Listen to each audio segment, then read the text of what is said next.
Et au Panama aujourd'hui, nous partons à la découverte de la culture Congo. On la trouve à Portobello, une ville située sur la côte caraïbe du Panama. Elle provient des anciens esclaves africains victimes du commerce négrier au XVIe siècle. Reportage de nos envoyés spéciaux Nathalie Sarfati et Massimo Bulgarelli. Portobello a été découvert par Christophe Colomb, qui, séduit par la beauté du lieu, lui a donné le nom de Beauport. Portobello a surtout été un centre névralgique pour le commerce de l'or et la traite négrière.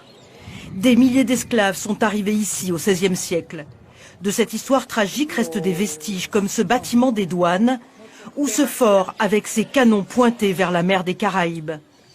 Reste aussi et surtout une culture, la culture Congo et sa gardienne du temple, Mama Hari. La plupart de ceux qui ont été emmenés dans cette région viennent du Congo.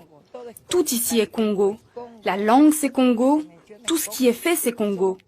Nous sommes Congo parce que nous sommes des Africains, des descendants d'Africains.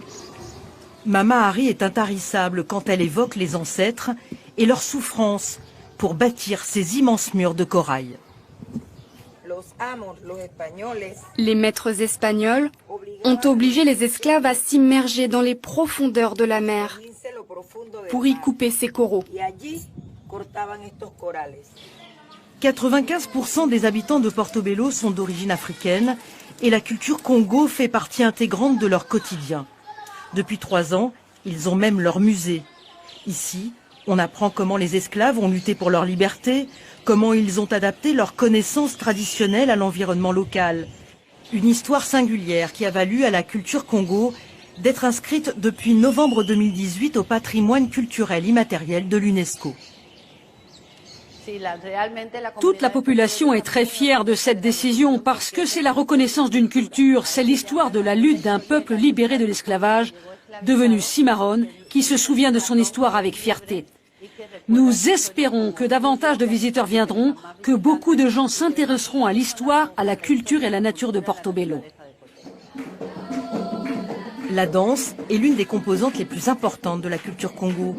Une danse mais aussi une forme d'expression pour dénoncer l'esclavage, évoquer les luttes pour la liberté ou encore parodier l'église ou la couronne espagnole. Notre costume symbolise la liberté, celle pour laquelle le noir a tant lutté. La couleur de la robe représente la nature et la largeur évoque la liberté. Et le tour que nous faisons lorsque nous dansons, c'est le tour qui devait nous mener à la liberté. C'est pourquoi cette danse est libre, parce qu'elle nous mène à la liberté.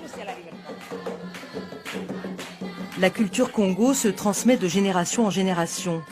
Les jeunes perpétuent cet héritage des esclaves africains. Ils sont les garants de leur histoire, ici, à Portobello.